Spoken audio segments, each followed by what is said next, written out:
मो साथी संपर्क अनैतिक संपर्क रखिल केमी मो बेडरूम रे जो दुई जन आर्टिस्ट माड़ मरा जाइतिला यात्रा बाटर भी विदाय करागला पूर्णिमा विजय को विदाय करागला नांडू निजे विदाय करदेले मुझे एते खराब मनीषटीए ताले मो साथी रखिल केमी ताले मु तांको प्रश्न पचारुची सी तार उत्तर दियंतु ताले से गणमाध्यम काहेकि कमेंट बॉक्स को ऑफ कर दिगला निर्दिष्ट गणमाध्यम काहेकि कमेंट बॉक्स को ऑफ कर देले गोटे निर्दिष्ट गणमाध्यम को आसुछंते नीरवतार सहित आसुछंते लुचिकी पुणी चली जाउछंती ताले ससाहस नाही जदि ससाहस अछि ताले नांडू बाबू बसंतु सोनाली मैडम बसंतु मु बसिबी सामना सामनी कथा हबा प्रत्येक गणमाध्यम बसिबे सत्यता कौन बाहर जनबू कौन कहे आज गोटे चैनल रे सोनाली मैडम विभिन्न गुमर खोली कौन कहे प्रथम तो नमस्कार कौन सी यार सत्यता नहीं फास्ट कथा जदि सी मो ना एत मिछ आलिकेसन आनी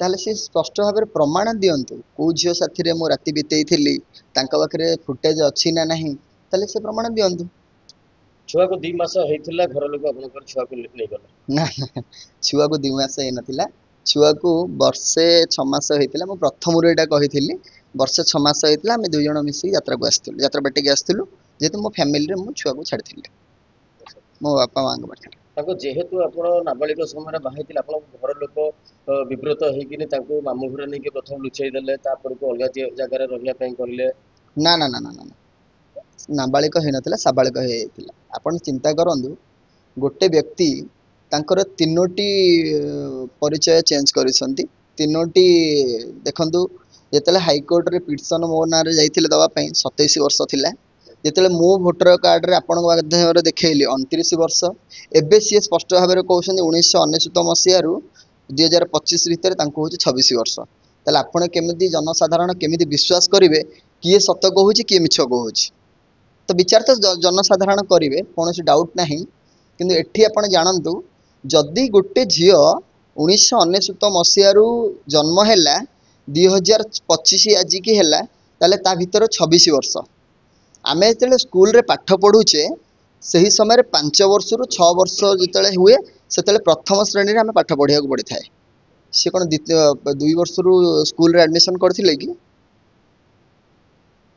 ठीक अच्छे जदि से कहते तार कथार तो कौन सत्यता ना जनसाधारण तो जो निर्दिष्ट गणमाध्यम से परिप्रकाश कर गणमाध्यम कहीं कमेंट बॉक्स को ऑफ कर दिगला निर्दिष्ट गणमाध्यम कहीं कमेंट बॉक्स को ऑफ कर देले अच्छा जदि कहबा आपण ताको अत्याचार करथले घर कौन से आज्ञा अत्याचार आमर एठी किछि भी हेई नाही सी गोटे कौन करेतु गोटे यात्रा से अभिनय करुँचार प्रथम नियम हूँ जिते पाद पकाती स्टेज रे जाकि से गोटे स्क्रिप्ट देखती ते यही अभिनय करने को पड़ी थाए से अभिनय हिसाब रे सी गोटे स्क्रिप्ट देखिकी आसिकी पॉडकास्ट बसी निर्दिष्ट गणमाध्यम बसी जहाँ लिखा जाइए सी सेटा ही कहते कथारू आप बुझीपारे मो कथा तो मुझे स्पष्टवादी कहूँ मुझे दोषीटीए ताले मु गणमाध्यम को आसूची प्रत्येक गणमाध्यम आपन जिते ओडिशार गणमाध्यम अच्छा समस्त मोटर बैट नहीं सी कहीं प्रत्येक गणमाध्यम को आसुना प्रेस मीट कहीं करूना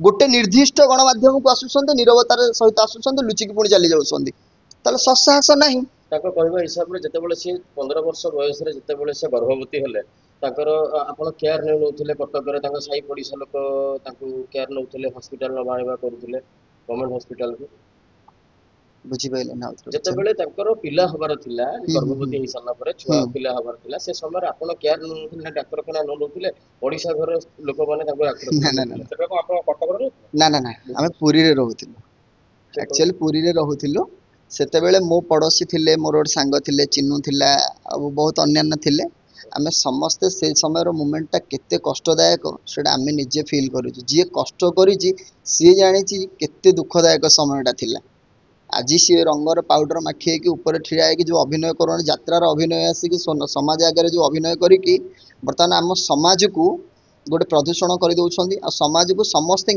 निर्दिष्ट जो आमर दर्शक मानू हो कि जो चैनल जो मैंने देखुं से गोटे भकुआ बनाऊँ से बोधे भावुना जे ए सब सत्यतार गुमर खोली जाइए मिथ्या आरोप मनार लगाउछंती कौन या भीतर सत्यता ना से गर्भवती थिबा समय आपण अलग झियो मानक संगे फोन रे कथाबार्ता करबा स्टार्ट कर दैथिले ଆଜ୍ଞା ସେଇ ଗୋଟିଏ କଥା କହୁଛି, ଜଣେ କହିଦବ ଯେ ଜନ ଜଣେ ମଣିଷ ମାରି ଦେଇଛି ବୋଲି, କଣ ଜନ ମଣିଷ ମାରି ଦେଇଛି? ତାହେଲେ ମୁଁ ଖୋଲମ ଖୋଲା ଓପନ ବୁଲୁଛି କେମିତି ଭୁବନେଶ୍ୱର ସହରରେ ହଉ କି ଓଡ଼ିଶାରେ ବୁଲୁଛି କେମିତି? ଆଇନ ଅଛି ନା ନାଇଁ? ପ୍ରଶାସନିକ କ୍ଷେତ୍ର ଅଛି ନା ନାଇଁ? ତାହେଲେ ସେ ଆଇନର ସହାୟତା ନେଲେନି। ଯଦି ତମ ସ୍ୱାମୀଟି ଖରାପ ଥିଲା ତାହେଲେ ସେଇ ସମୟରେ ତ ତମେ ଯାଇକି ଆଇନର ସହାୟତା ନେଇପାରିଥାନ୍ତ। ସେ କହୁଛନ୍ତି ଯେ ତାଙ୍କ ଆପଣଙ୍କ ଘର ତରଫରୁ କିଛି ସପୋର୍ଟ ନଥିଲା, କିମ୍ବା ତାଙ୍କ ଯେହେତୁ ସେ ଘର ଛାଡିକି ଆସିଲେ ତାଙ୍କ ଘର ତରଫରୁ କିଛି ସପୋର୍ଟ ନଥିଲା, ସେଥିପାଇଁ ସିଏ ଏକ ପ୍ରକାରର ପୁରା ଶୁଣନ୍ତୁ, ସ୍ଥାଣୁ ବହୁତ ହେଇଯାଇଥିଲେ। କଥା ଯଦି କହିବାର ଅଛି ମୁଁ ଓପନଲି କହିବି, ଭାବିବାର କିଛି ନାହିଁ। ଯଦି ଏତେ ବାଟ କଥା ଆସିଲାଣି ତାହେଲେ ମୁଁ ବି କହିବାକୁ ଯାଉଛି, ଯଦି ମୁଁ ଖରାପ ମଣିଷଟିଏ ଥିଲି, ଦୀର୍ଘ 2 ବର୍ଷ ପୂର୍ବରୁ ଆସିକି ମୋ ସାଥିରେ ରିଲ୍ସ କରିଲ କେମିତି? ମୋ ସାଥିରେ ସମ୍ପର୍କ, ଅନୈତିକ ସମ୍ପର୍କ ରଖିଲ କେମିତି ମୋ ବେଡରୁମରେ? ମୁଁ ଯଦି ଏତେ ଖରାପ ମଣିଷଟିଏ ଥିଲି। କେବେ 2 ବର୍ଷ ତଳେ? ହଁ, ରିଲ୍ସ କରିଛନ୍ତି ମୋ ପୁଅ, ମୁଁ, ସିଏ ରିଲ୍ସ କରିଛି, ଆପଣଙ୍କୁ ଦେଖେଇଥିବି ଫଟୋ ମାଧ୍ୟମରେ। ସମ୍ପର୍କ କେବେ ରଖିଛନ୍ତି? ସେଇ 2 ବର୍ଷ ତଳେ ରଖିଛନ୍ତି, ଯୋଉଥିପାଇଁ 2 ଜଣ ଆର୍ଟିଷ୍ଟଙ୍କୁ ମାଡ଼ ମରାଯାଇଥିଲା। ଯାତ୍ରା ପାର୍ଟିରୁ ବି ବିଦାୟ କରାଗଲା, ପୂର୍ଣ୍ଣିମା ବିଜୟଙ୍କୁ ବିଦାୟ କରାଗଲା, ନାଣ୍ଡୁ ନିଜେ ବିଦାୟ କରିଦେଲେ। ମୁଁ ଯଦି ଏତେ ଖରାପ ମଣିଷଟିଏ, ତାହେଲେ ମୋ ସାଥିରେ ରଖିଲ କେମିତି? ତାହେଲେ ମୁଁ ତାଙ୍କୁ ପ୍ରଶ୍ନ ପଚାରୁଛି, ସେ ତାର ଉତ୍ତର ଦିଅନ୍ତୁ।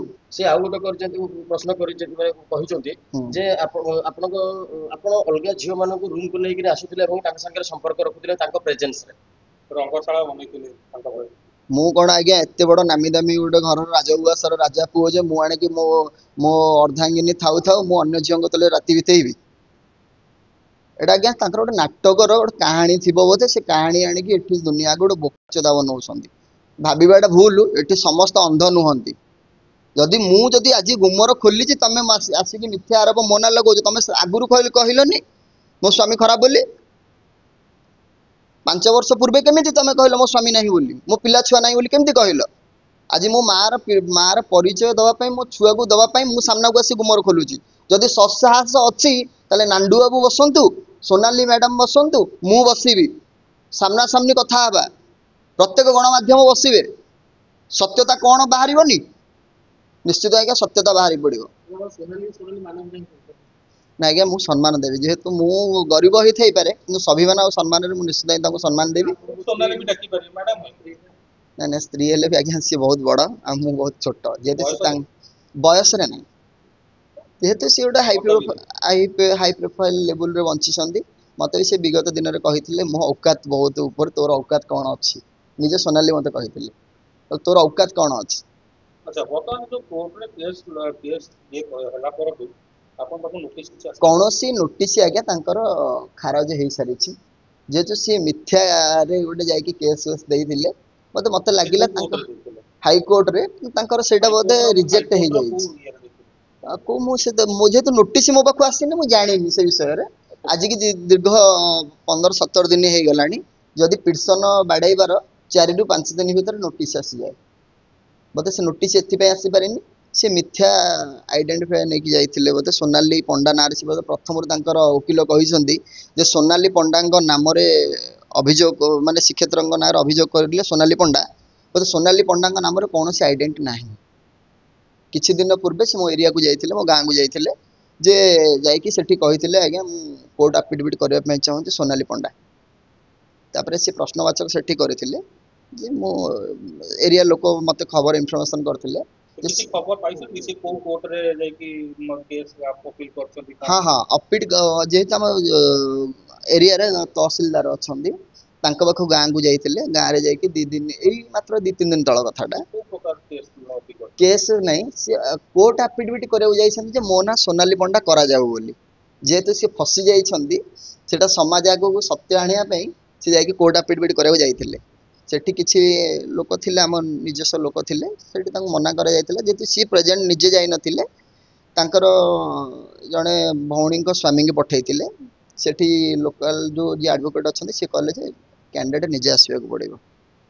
ମାନେ ମୁଁ ପଚାରିବା କଥା ଯେ ହାଇକୋର୍ଟ ଯୋଉ ଯାଇଥିଲେ, ଜୁଡିସିଆଲ ଯାଇଥିଲେ ନା ଫ୍ୟାମିଲି କୋର୍ଟ ଯାଇଥିଲେ?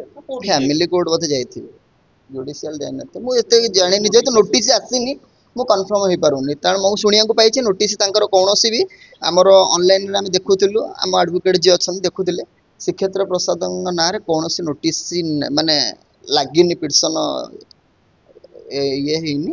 ତ ସୋନାଲି କୌଣସି ବି କେସ୍ ବି କରିନାହାନ୍ତି। ଆମେ ଆଜ୍ଞା ଆଗରୁ ପ୍ରେମ ବିବାହ ଜାଣିଥିଲୁ ବା ଆରେଞ୍ଜ ମ୍ୟାରେଜ ଜାଣିଥିଲୁ, କିନ୍ତୁ ଏବେ ସେ ଗୋଟେ ବାଧ୍ୟତାମୂଳକ ବିବାହ ଗୋଟେ କହିଛନ୍ତି। କଣ ସେଟା ବାଧ୍ୟତାମୂଳକ? ଆପଣ ଜବରଦସ୍ତି ତାକୁ ଆଣିକି? ଗୋଟେ ଆଶ୍ଚର୍ଯ୍ୟ କଥା ନୁହଁ? ଚିନ୍ତା କରନ୍ତୁ, ବାଧ୍ୟତାମୂଳକ କରିକି କାହାକୁ ବିବାହ କରାଯାଏ। ଆମେ ଗୋଟେ ଗାଁ ଗାଉଁଲି ପରିବେଶରେ ବଞ୍ଚୁଛୁ। ଆମ ସେପଟେ ଆପଣ ଯାଇଥିବେ ଯଦି ଆମ ଏରିଆକୁ ପଚାରିବେ, ସେଠି ପୋଲିସର ସାହାଯ୍ୟତା ନିଆଯାଏନି, ସେଠି ଗ୍ରାମବାସୀଙ୍କର ସାହାଯ୍ୟତା ନିଆଯାଏ। ଆମ ଏରିଆଟା, ସେ ତାଙ୍କୁ ଯେତେବେଳେ ଘରକୁ ମୁଁ ଆଣିଥିଲି, ସେତେବେଳେ ମୋ ଗ୍ରାମବାସୀ ତାଙ୍କୁ ପଚାରିଥିଲେ, ଝିଅ ତମ ନିଜସ୍ୱ ଇଚ୍ଛାରେ ତମେ ଆସିଛ? ସେ ସେଠି କହିଥିଲେ ହଁ ମୁଁ ନିଜ ଇଚ୍ଛାରେ ଆଇଛି ଜନ ସାଥିରେ। ସେ ଗୋଟେ ଗପ କହୁଛନ୍ତି, ସେ ସେ ଆହୁରି ଶୁଣିବାକୁ। ମଧ୍ୟ କହିଛନ୍ତି ଯେ ଏଇ ବାହାଘର ଯୋଗୁଁ ତାଙ୍କ ବାପା ଗାଁ ଛାଡିକି ଲୁଚିକିରି ପଳେଇଲେ ଆଉ ତାଙ୍କ ମାଆଙ୍କୁ ଗ୍ରାମବାସୀଙ୍କ ସାମ୍ନାରେ ଭୁଲ ମାଗିବା ପାଇଁ ପଡିଲା ବୋଲି କହୁଛନ୍ତି। ଯେହେତୁ ମୁଁ ଗୋଟେ ଜାତି, ସିଏ ଗୋଟେ ଜାତି, ଅଲଗା ଜାତିରୁ ଯଦି ଆମ କାଷ୍ଟକୁ ଝିଅଟେ ଆସୁଛି, ତାହେଲେ ଆମେ ସେଠି ବୈକଟ ହବୁ। ଏଇଟା ଗାଁର ନୀତିଗତି ଅଛି। ଆପଣଙ୍କର କଣ ତାଙ୍କର କଣ? ଆମର ଖଟିଆ, ତାଙ୍କର ଓଡ଼ିଆ, କିନ୍ତୁ ଯେହେତୁ ସିଏ ଆମଠୁ ଉଚ୍ଚ ଜାତିର ଥିଲେ, କି ଆମ ଜାତି, ଆମର ଗୋଟେ 9 ଦେଶ ଅଛି, 9 ଦେଶ ଭିତରେ ଆମେ ବାହା ହବୁ। ଅଦରୱାଇଜ ଓଡ଼ିଆଙ୍କୁ ବାହା ହବୁନି, କିମ୍ବା ବ୍ରାହ୍ମଣଙ୍କୁ କି ଅଦର କାଷ୍ଟ ବାଲୁ ବାହା ହବୁନି। ହଁ, ଖଣ୍ଡାୟତ, ଖଣ୍ଡାୟତ ମୁଁ କହିଲି ଖଣ୍ଡାୟତ। କିନ୍ତୁ ଯେହେତୁ ତାଙ୍କ ଝିଅଟିକୁ ମୁଁ ଆଣିଥିଲି ଏରି, ତ ମୋ ଗ୍ରାମବାସୀ ଅଛନ୍ତି, ମୋ 9 ଦେଶ ବସିଛନ୍ତି, ସେମାନେ ନ୍ୟାୟ ଦେଲେ, ଯୋଉଟା ନିୟମ ବିଧିବିଧାନରୁ ଅଛି, ବହୁତ ପୂର୍ବପୁରୁଷରୁ ଅଛି। ଜ୍ଞାନୀ ମାନେ କରିଦେଇଛନ୍ତି ଆମର ବରିଷ୍ଠ ବ୍ୟକ୍ତି ମାନେ। ତ ସେଇ ହିସାବରେ ଏଇଟା ହେଇଥିଲା। କୌଣସି କଥା ଏଇଟା ମିଥ୍ୟା। ତାଙ୍କ ବାପା ରାଗିକି ଲୁଚିକି ପଳେଇଥିଲେ, ଗାଁ ଛାଡିବାକୁ ପଡିଥିଲା ତାଙ୍କ ବାପାଙ୍କୁ ଏଇ କାରଣ ଯୋଗୁଁ। ନା ନା ନା ନା ନା, ସେମିତି କିଛି ନାହିଁ। ତାଙ୍କ ବାପା ଜଣେ କର୍ମର ଥିଲେ, ସିଏ ବାହାରେ ରହୁଥିଲେ। ଆ ପୂର୍ବରୁ ସିଏ ଆପଣଙ୍କ ବାଙ୍ଗଲୋର ବାହାଘର ପୂର୍ବରୁ ସେ କୋଉଠି ରହୁଥିଲେ ତାଙ୍କ ବାପା? ସିଏ ତ ମୁଁ ଜାଣିଥିଲି, ମୁଁ ସେତେ ତ ଜାଣି ନାହିଁ ଠିକ ସେ, କିନ୍ତୁ ମୁଁ ଜାଣିଥିଲି ତାପରେ ସେ କେରଳର ନା କୋଉଠି ଶ୍ରମିକ ହିସାବରେ କାମ କରୁଥିଲେ। ପର ମୁହୂର୍ତ୍ତରେ ଆସିଥିଲେ, ପୁଣି ଗାଁକୁ ହଁ ଆସିଥିଲେ। ହଁ, ଗାଁକୁ ଆସିଛନ୍ତି। ମୋ ପାଖକୁ କଟକ ବି ତାଙ୍କ ଭଉଣୀ ମାନେ ଆସିଛନ୍ତି, ପୁରୀ ବି ତାଙ୍କ ବାପା ମା ସମସ୍ତେ ଆସିଛନ୍ତି। ପୁଅ ଜନ୍ମ ନହେବା ପୂର୍ବରୁ ଆଇଛନ୍ତି।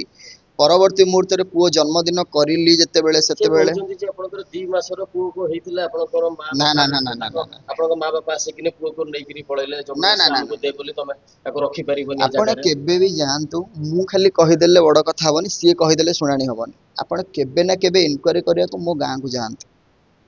ମୋ ଗାଁରେ ଆପଣଙ୍କୁ ବିଚାର, ମାନେ ସେଇଠି ଆପଣ ସ୍ପଷ୍ଟ ଭାବରେ ଜାଣିପାରିବେ ଏଠି ସୋନାଲି ମିଛ କହୁଛି ନା ଏଠି ଜନ୍ ମିଛ କହୁଛି। ଆପଣ ଆମେ ଦୁଇ ଜଣଙ୍କ ମିଶିକି ମିଳିତ ହିସାବରେ ଆମେ ଯାତ୍ରାକୁ ଆସିଥିଲୁ। ଯେହେତୁ ଯାତ୍ରାରେ କଳାକାର କରିବା ପାଇଁ ଆସିଥିଲୁ, ଛୁଆ ଏମିତି ବହୁତ ଯାତ୍ରା କଳାକାର ବି ଅଛନ୍ତି, ନିଜ ଛୁଆକୁ ବି ଘରେ ଛାଡିକି ଆସୁଛନ୍ତି। ସେଇ ହିସାବରେ ଆମେ ଆସିଥିଲୁ। ସେ ମିଥ୍ୟା କାହାଣୀ କହୁଛନ୍ତି। ସିଏ ଗୋଟେ ମୁଣ୍ଡ ତାଙ୍କର ଆକ୍ଚୁଆଲି, ସତ କଥା ହେଲା ମୁଣ୍ଡ ଆକ୍ଚୁଆଲି କାମ କରୁନି। ମିଛ ଭିତରେ ସେ ଯୋଉ ପଡି ବାନ୍ଧି ହେଇଛନ୍ତି, ସେ ବାହାରିବା ପାଇଁ ମୋ ନାଁରେ ମିଥ୍ୟା ଆରୋପ ଲଗାଉଛନ୍ତି। ସେ ଆଉ ଗୋଟେ କଥା କହୁଛନ୍ତି ଯେ ପ୍ରଥମ ଆପଣଙ୍କୁ ଯୋଉ ଗୋଟେ ପାରିଶ୍ରମିକ ମିଳିଲା, ସେ ପାରିଶ୍ରମିକରୁ ଆପଣ କିଛି ଅର୍ଥ ନେଇକିରି ଆପଣ ଚାଲି ଆସିଥିଲେ, ସେ ଯାତ୍ରା ଛାଡି ଦେଇଥିଲେ। ଶୁଣନ୍ତୁ, ମୁଁ କହିଦଉଛି, କୌଣସି ବି ଟଙ୍କାଟିଏ ବି ମୁଁ ଆଣିନି। ମୁଁ ଆଜି ବି କହୁଛି, ଯଦି ମୁଁ ଦୋଷୀଟିଏ ସାମ୍ନା କ୍ୟାମେରା ସାମ୍ନାରେ ଆସିକି ବୟାନ ଦଉଛି, ତାହେଲେ ମୋ ସାମ୍ନାରେ 3 ଜଣଙ୍କୁ ବସାଯାଉ। ନାଣ୍ଡୁ ବାବୁଙ୍କୁ ବସେଇ ଦିଆଯାଉ, ସୋନାଲିକୁ ବସାଇ ଦିଆଯାଉ, ମୁଁ ବସିବି। ସାମ୍ନା ସାମ୍ନି ଆଖି, ମାନେ ଆଖିକି ଆଖି ମିଶେଇ କହିପାରିବେ ମୁଁ ତାଙ୍କଠୁ ଟଙ୍କାଟିଏ ଖାଇଛି ବୋଲି? କହିବି ପାରିବେନି, ସାହସ ନାହିଁ ତାଙ୍କର। ମୁଁ ତ ସେଇଟା ବିଶ୍ୱାସ କରେନି, କିନ୍ତୁ ଗୁଣିଗାରେଡି ବିଷୟରେ ତ ମୁଁ ଜାଣିନି। କିନ୍ତୁ କଣ ହେଇଥିବ କଣ ନାହିଁ ଭଗବାନ ଜାଣିଛି। କାହା ନାଁରେ ମୁଁ ନ ଜାଣିକି ମୁଁ କହିବାଟା ମୋ ପାଇଁ ଗୋଟେ ଭୁଲ ହବ। କାହିଁ ବେକାର କହିବି? କଣ ହେଇଥାଇପାରେ କଣ ନାହିଁ, ସେଟା ତାଙ୍କ ଭିତରେ ଗୋଟେ କିଛି ବି ସୋନାଲିଙ୍କର ସିକ୍ରେଟ କଥା ରଖିଦେଇଥିବେ, ଯୋଉଟା ହିଁ ସେ ବାହାରି ପାରିବାକୁ ଚାହୁଁଥିବ।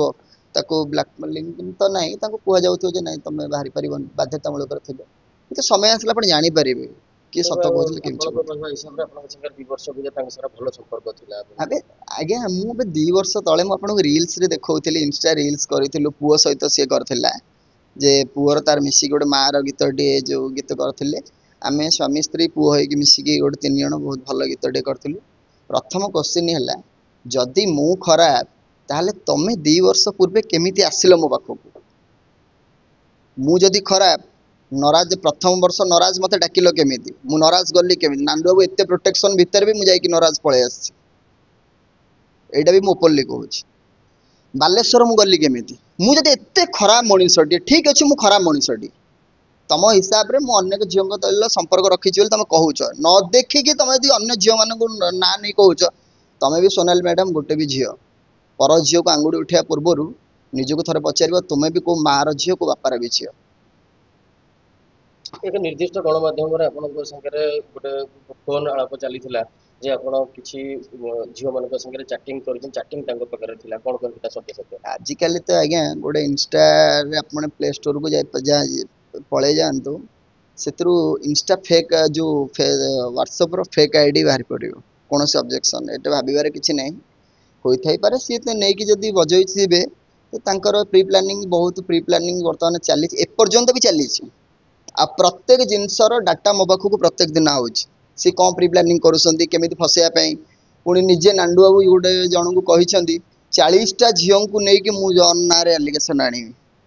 ଆଜ୍ଞା 40ଟା ଝିଅଙ୍କୁ ନେଇ ଆପଣ 40ଟା ଝିଅ ଆପଣଙ୍କ ଘରର ହଳୁଆ ନୁହନ୍ତି।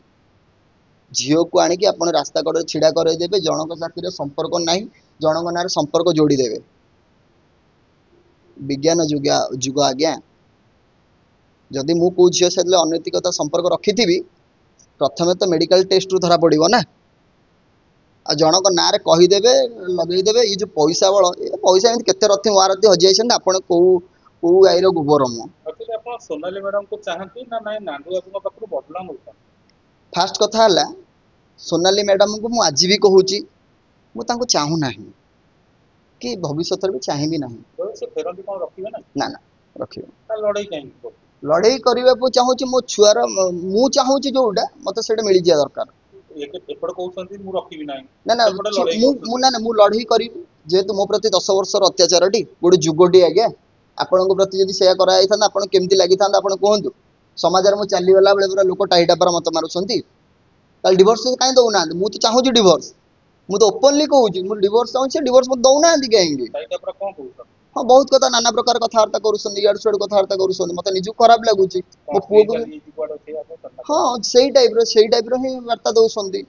ଗୋଟେ କଥା ହଉଛି, ଯଦି ଆପଣଙ୍କର ସ୍ତ୍ରୀ ସହିତ ଏତେ ଇଏ ରହୁଛି, ପ୍ରତିଟି କଥା ନାଣ୍ଡୁ ବାବୁଙ୍କ ନାଁଟା କାହିଁକି ରହୁଛି? ଭାଇ ଆଜ୍ଞା ସିଏ ମୁଖ୍ୟ ଖଳନାୟକ। ଲାଗୁଛି ଆପଣଙ୍କର ବୋଧେ ନାଣ୍ଡୁ ବାବୁଙ୍କ ସହିତ କିଛି ଦୁଶ୍ମନୀ ଅଛି, ଯୋଉଟାର ପୁରା ଦୁଶ୍ମନୀ ଅଛି। ମୁଁ ଓପନଲି କହୁଛି ପୁରା ଦୁଶ୍ମନୀ ଅଛି। ସେଇ ବଦଲାଟା ଆପଣ ସ୍ତ୍ରୀ ଥ୍ରୋରେ କାହିଁକି? ସେ ପୁରା ନିଜେ, ମୁଁ କାଉଣ୍ଟର କରିଛି କାହାକୁ କରିଛି? ମୁଁ ନାଣ୍ଡୁ ବାବୁକୁ କରିଥିଲି। ନାଣ୍ଡୁ ବାବୁ କ'ଣ କଲେ? ସୋନାଲିକି ମଝିରେ ପୁରେଇ ଦେଲେ। ଆମ ଦୁଇ ଜଣଙ୍କ ଭିତରେ ଝଗଡ଼ା ଦେଖି ଗୋଟେ ବାଇଟ୍ ଦେଇଥିଲେ, ଆପଣ ଦେଖିଥିବେ। ଦୁଇ ବିଲେଇ ମଧ୍ୟରେ ଝଗଡ଼ା କରିଦେଇ ମାଙ୍କଡ଼ ବର୍ଷିକି ବର୍ତ୍ତମାନ କ'ଣ କହିଲେ ମଜା ନେଉଛି। କିନ୍ତୁ ମାଙ୍କଡ଼ ଜାଣିନି ତା ତଳେ ବି କୁମ୍ଭୀର ଅନେଇକି ବଇଛି ମାଙ୍କଡ଼ କଲିଜା ଖାଇବ ବୋଲି। ମାଙ୍କଡ଼ଟା ସବୁଠୁ ଚାଲାକ ଥିଲା ନା, କିନ୍ତୁ ଜାଣିନଥିଲା ଯେ ତଳେ ଅଛି କୁମ୍ଭୀର, ତାକୁ ବି ସେ ଖାଇବ। ଆପଣ ସୋନାଲି ମ୍ୟାଡାମଙ୍କ ସାଙ୍ଗରେ ତାଙ୍କୁ ରଖିବେନି ବୋଲି ଏଟା କେବେ ଡିସାଇଡ୍ କଲେ? ମୁଁ ପ୍ରଥମରୁ ଆଜ୍ଞା 1 ଡେରୁ ବାଇଟ୍ ଦେଇଛି। ଆଚ୍ଛା, ଆପଣ ଯେ କହୁଛନ୍ତି ଯେ 10 ବର୍ଷ ହେଲାଣି ଆପଣ ମୁଣ୍ଡ ଟେକି ପାରୁନାହାନ୍ତି ବୋଲି, କିନ୍ତୁ 2 ବର୍ଷ ତଳେ ଆପଣ କହୁଛନ୍ତି ଆପଣଙ୍କ ସାଙ୍ଗରେ ଗୋଟେ ନିବିଡ଼ ସମ୍ପର୍କ ହେଇଥିଲା, ତେବେ ସେ ସମ୍ପର୍କ ରଖୁଥିଲେ କାହିଁକି? ବୁଝିପାରିଲେନି? ସମ୍ପର୍କଟା ବହୁତ ଭଲ ଭାବରେ ଥିଲା। ଯେତେବେଳେ ମୋ ପ୍ରତି ଅନ୍ୟାୟ କରାଯାଇଛି, ସରକାରର ପରିବର୍ତ୍ତନ ଆସିଛି, ଆମେ ଆମ କଥା ସରକାର ଶୁଣୁଛନ୍ତି, ଆମେ ସେହି ସମୟରେ ଅଭିଯୋଗ କରିଛୁ। ଯେତେବେଳେ ମୁଁ ନିର୍ଦ୍ଦିଷ୍ଟ ଚ୍ୟାନେଲରେ କିମ୍ବା ଯେଉଁଦିନ ମୋର ବାଇଟ୍ ଭାଇରାଲ ହେଲା କି କ'ଣ ହେଲା, ମୋ ସତ୍ୟଟା ବାହାରିଲା, ତା ପରଦିନ ଗଣମାଧ୍ୟମରେ ନିଜେ ସୋନାଲି ମ୍ୟାଡାମ କହିଲେ ମୁଁ ତାଙ୍କ ସାଥିରେ ରହିବା ପାଇଁ ଚାହୁଁନାହିଁ। ମୁଁ ବି କହିଲି ମୁଁ ବି ଆପଣଙ୍କ ସାଥିରେ ରହିବା ପାଇଁ ବି ମୁଁ ଚାହୁଁନାହିଁ। 2 ବର୍ଷ ତଳେ ଆପଣଙ୍କର ଭଲ ସମ୍ପର୍କ ଥିଲା, ରିଲେସନ ରହିଛି, ତା ବାଦ ବି ପୁଣି ଥରେ କାହିଁକି କଥା ହଉଛି? ମାନେ ସିଏ ମନା କରିଦେଲେ ସେଇଥିପାଇଁ ରାଗ? ନା ରାଗ ଏଠି କଥା ନାହିଁ। ମୁଁ ଆ ପୂର୍ବରୁ ବି ତାଙ୍କୁ ବାରମ୍ବାର କହିଛି ଯେ ମତେ ଡିଭୋର୍ସ ଫାଇଲ୍ ଦରକାର। ମୁଁ ମୋ ସାଇଡରୁ କହିଛି, ମତେ ଟିକେ ଶାନ୍ତିରେ ବଞ୍ଚିବା ଦରକାର। ଜଣେ ଯଦି ଦୂରେଇ କରୁଛି ଆଉ ଡିଭୋର୍ସରେ ଏକ୍ସଟ୍ରା କ'ଣ କରିବ? କାହିଁକି ଆଜ୍ଞା? କାଲି ସକାଳେ ପାଇଲେ ତାର କିଛି ନା କିଛି ଘଟଣା ଘଟିଯିବ, ମୁଁ କାହିଁ ଛନ୍ଦି ହେଇଯିବି? ମୁଁ କାହିଁକି ଫସିଯିବି? ଜାଣି ତା ବାପା ମା ଏଇ ନାଣ୍ଡୁ ବାବୁ କାହିଁକି ମତେ ଫସେଇ ଦେବେ? ହଁ ଜନ୍ ଦିଲ୍ଲୀ ବାହା ହେଇଥିଲା, ଜନ୍ ନାଁରେ ପେଲି ଦିଅ ବୋଲି, ମୁଁ କାହିଁକି ଆଜ୍ଞା ସଜା ଖାଇବି? ଆମେ ଏମିତି ସାଙ୍ଗରେ ପଚାରୁଥିଲୁ, ଆମେ ସେ କହିଲେ ଯେ ଡିଭୋର୍ସ ଫାଇଲ୍ ପାଇଁ ବାହାଘର ଡେଟ୍ଟା ଜରୁରୀ। ଆପଣଙ୍କର କିଛି ବାହାଘର ଡେଟ୍ ଅଛି? ବାହାଘର ଡେଟ୍ ଜରୁରୀ, ସେଇଟା ତ କୋର୍ଟରେ ବିଚାର କରାଯିବ। ସେଟା କୋର୍ଟ ଯାହା ନ୍ୟାୟାଳୟ ଯାହା ସୋନାଲି ମ୍ୟାଡାମ କହୁଥିଲେ ଯେ ତାଙ୍କର ମନ୍ଦିରରେ ବାହାଘର କରାଯାଇଥିଲା। ହଁ ମନ୍ଦିରରେ ବାହାଘର, ହଁ ଏପ୍ରିଲ 10ରେ, 2013 ଏପ୍ରିଲ 10ରେ। ପ୍ରମାଣ ତ ଯଥେଷ୍ଟ ପ୍ରମାଣ। ମୋ ଫଟୋ ନଥିଲେ ବି କ'ଣ ମୋର ବନ୍ଧୁବାନ୍ଧବ ନାହାନ୍ତି ନା? ଯିଏ ହାତ ଯୋଡେଇଛନ୍ତି ମୋ ମାମୁଁ ତାଙ୍କୁ ଝିଅ କରିଛନ୍ତି ନା, ସିଏ ସାକ୍ଷୀ ନାହାନ୍ତି? ଜଣେ ଦେବନି ଆଜ୍ଞା, ମୋ ଏରିଆରେ 100 ଜଣଙ୍କୁ 1000 ଲୋକ ଆସି ସାକ୍ଷୀ ଦେବେ। ଡାଉଟ୍ ଭାବି ରହୁଛି। ପୁରାପୁରି ଗୋଟେ ସେଇଟା ଗୋଟେ ଭଲସେ ଏଇଟା ଏନ୍ଜୟ ଆଜ୍ଞା କରାଯାଉ। ଦେଖନ୍ତୁ ଗାଁ ଗାଉଁଲି କଥା, ଯେହେତୁ ଗାଁ ଗାଉଁଲି ରୀତିନୀତିରେ ହେଇଥିଲା, ଆଜିକା ଡେଟ୍ରେ ବି ଗାଁ ଗାଉଁଲି ରୀତିନୀତିରେ ହେଇଯାଉଛି। କୌଣସି ବି ଏବେ ବି ଏବେ ଏପର୍ଯ୍ୟନ୍ତ ବି କୌଣସି ଯୋଉମାନେ ମ୍ୟାରେଜ କରୁଛନ୍ତି କୋର୍ଟ ବି ମ୍ୟାରେଜ ବି କରିନଥିବେ। ବୁଝିପାରିଲେ? ଆଜି ଆମର ବିବାଦର ଘଟଣା ଆସିଛି ବୋଲି କୋର୍ଟ କଚେରୀ କଥାକୁ ଯାଇଛି, ସେଟା କୌଣସି ଡାଉଟ୍ ନାହିଁ। ଆଉ ସିଏ ନିଜେ ତ ସ୍ପଷ୍ଟ ଭାବରେ ପ୍ରମାଣ କରୁଛନ୍ତି ଯେ ମୁଁ ତାଙ୍କ ସ୍ୱାମୀ ବୋଲି। ଆଉ ଏଠି ଡାଉଟ୍ ଆଉ କଣ ଆଜ୍ଞା ଅଛି? ଯେତିକି ବର୍ଷର ଆପଣଙ୍କର ବୈବାହିକ ସମ୍ପର୍କ, ଆପଣଙ୍କ ଘର ଲୋକ କେବେ ତାଙ୍କ ଘର ଲୋକ କେବେ ଆପଣଙ୍କ ଘରକୁ ଆସିଛନ୍ତି? ମୁଁ କହୁଥିଲି ଆପଣଙ୍କୁ ଯେ ମୋ ପୁଅର ଜନ୍ମଦିନକୁ ଆସିଥିଲେ। 12 ବର୍ଷ ତଳେ। ନାଇଁ ନାଇଁ, 11 ବର୍ଷ ତଳେ ତ ଜନ୍ମଦିନ ହେଇଥିଲା, 11 ବର୍ଷ ତଳେ ଆସିଥିଲେ। ଆସିଥିଲେ ଯେମିତି ରୀତିନୀତି ହିସାବରେ ଜନ୍ମଦିନ ବହୁତ ଗୋଟେ ଉତ୍ସବ ହିସାବରେ ପାଳନ କରାଯାଇଥିଲା। ସୋନାଲି ନିଜେ ବି ଉପସ୍ଥିତ ଥିଲେ। ତାପରେ ଆମେ ଆସିଲୁ ଯାତ୍ରାକୁ, ଜନ୍ମଦିନ ସରିଲା ପରେ ଆମେ ଯାତ୍ରାକୁ ଆଇଛୁ।